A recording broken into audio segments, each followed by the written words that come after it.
नमस्कार. आपण ऐकत आहात अत्तरकुपी, आठवणी, अनुभव आणि भावनांचा सुगंध. आपलं सादरीकरण सुरू करण्याआधी संत जनाबाई यांची आनंदाची दिवाळी ही कविता म्हणावीशी वाटते. आनंदाची दिवाळी घरी बोलवा वनमाळी, आनंदाची दिवाळी घरी बोलवा वनमाळी, घालिते मी रांगोळी गोविंद गोविंद. घरी आले देव त्यांच्या चरणी ठेवा भाव, घरी आले देव त्यांच्या चरणी ठेवा भाव, मुखी म्हणा राम शिव होईल आनंद. सर्व साक्षी ईश्वर त्याला करी नमस्कार, सर्व साक्षी ईश्वर त्याला करी नमस्कार, करोनिया मनस्थिर आनंदी आनंद.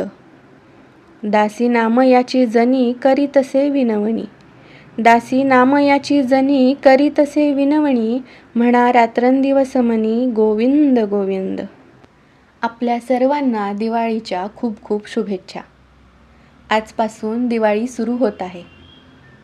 वसुबारस, धनत्रयोदशी, नरक चतुर्दशी, लक्ष्मीपूजन, पाडवा आणि भाऊबीज असे 6 दिवस आपण दिवाळी साजरी करत असतो.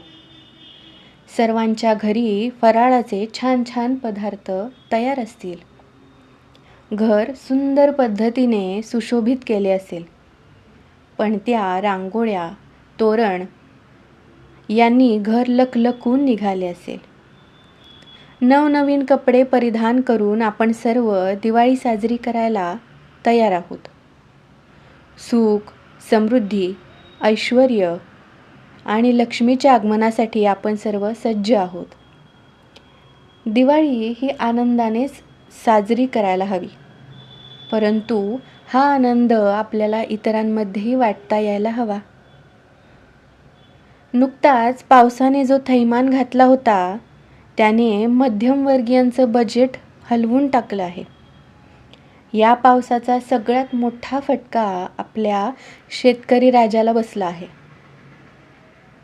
प्रचंड मोठ्या प्रमाणात शेतीचं आणि जनावरांचं नुकसान झालेलं आहे.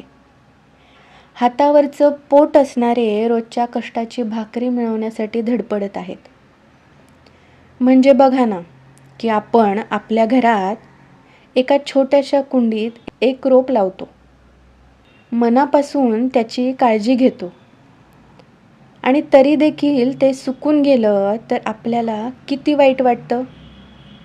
मग शेतकरी राजा तर एवढं मोठं रान पिकवत असतो. अशा ओल्या किंवा सुक्या दुष्काळाने त्याचं पीक खराब झालं तर त्याची काय अवस्था होत असेल.